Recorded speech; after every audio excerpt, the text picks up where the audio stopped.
OK，歡迎返到我啲頻道啊！今日我要帶俾大家嘅就係瓦煲雞飯啦。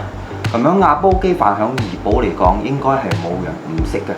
咁樣眾所周知，瓦煲雞飯係類似金寶，應該係冇人唔知道啦嚇。瓦煲雞飯係我細時食嘅一道美食啦，佢充滿咗我童年嘅回憶啦。咁樣今日我長大啦，我有能力啦，所以我將呢道美食還原翻以前嗰個味道出嚟，教大家如何去製作一道美味嘅瓦煲雞飯。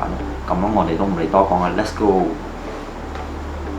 我哋備料之前先介紹下今日有嘅醬料啦，有嘅係鹽啦、糖啦、豆椒粉、薯粉、麻油、老抽、紹興酒、李錦記嘅蠔油、李錦記嘅生抽、薑汁啦。咁樣呢個味係啱啱已經浸發過嘅味啦。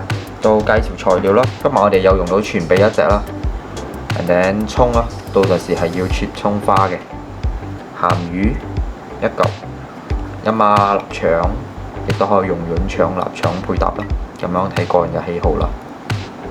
預先煲好嘅雞湯啦，可以用清水，亦都可以用雞湯啦。好，我哋先嚟備料，先切開佢多餘嘅肥肉同皮啦。中意食雞髀肉就用全皮啦，如果唔中意食雞髀肉可以用雞胸肉嘅。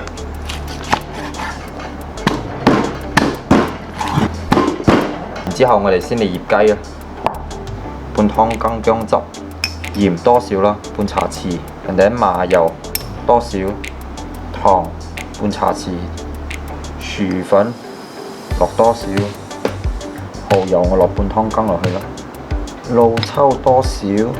大概係半茶匙，醬油都係半茶匙多少，然之後攪勻佢啦，俾佢醃半粒鐘左右啦。係覺得油味多少嘅，你就俾佢醃一粒鐘啦。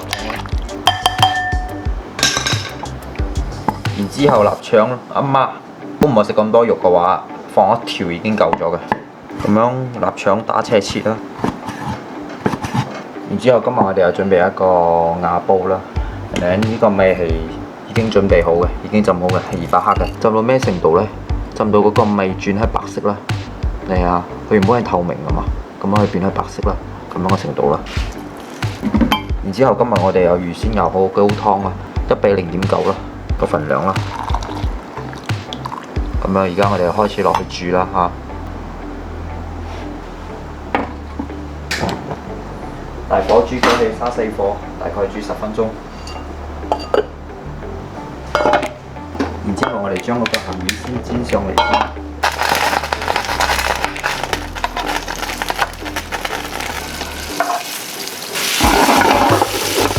OK，煎到咁上下啦，呢個香味出嚟啦，咁樣佢表面嘅上色就 OK。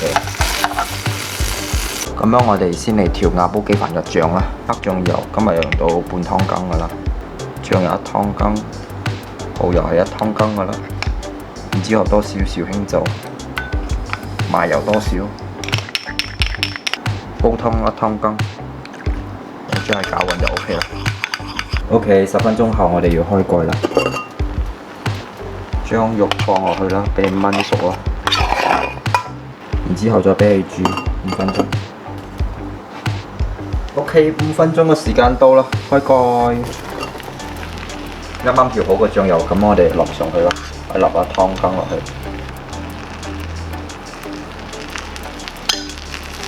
之後鹹魚1嚿啦，葱花灑多少上去。